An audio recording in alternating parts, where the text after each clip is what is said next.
Today in this video, I will be discussing that major change, the minor one, and an update in Bedwars that is yet to come in 2025.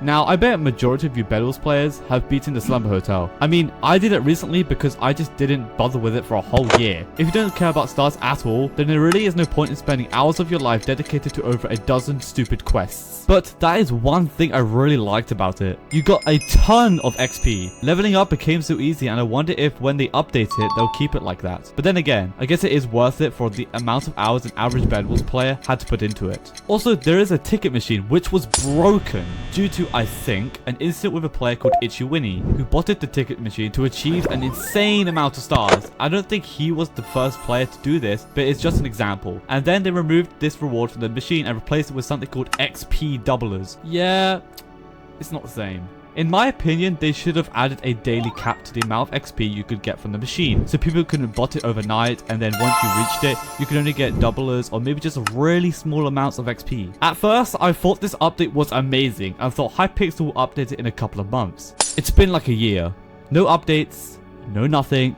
Just more maps to be put in the rotation, which is why we love you, Hypixel! Anyways, let's talk about one of the biggest changes to Bedwars in 2024. For those that have installed a third-party software called an overlay, whether that be Abyss or Cubefly or another one that I don't know of, you may notice that these little handy thingies, yeah, they don't work anymore.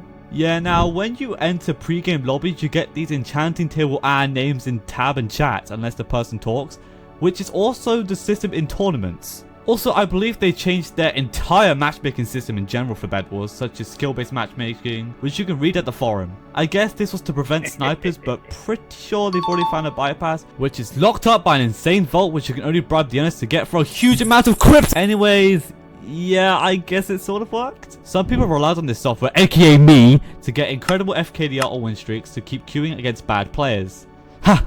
Not anymore. Although in a way this does make the players adapt to the better players, and sometimes you can catch a really high win streak. But I believe it has made ghost cheating more common simply because some players aren't good enough on their own. Those were all the recent Bedwars updates really. Apart from this minor change where you can click the chest with an item to put items inside, which is quite useful to be honest, but not worth having a massive talk over them. There really wasn't much, but there is hope, since 2025 is coming up. And I doubt that the Hypixel team do not have a plan for the new year, and I personally think that part 2 of the Slumber Hotel will come up sometime next year. As for Obfuscation, I really do hope they revert this change since it just wasn't needed. Snipers are quite easy to avoid if you know how to use an overlay, and people enjoyed having a win streaks and seeing a big number as part of their stats. Also, this video wasn't meant to be a rant or anything, it's just me appreciating the things in Hypixel, so you know, just thanks for watching and subscribe!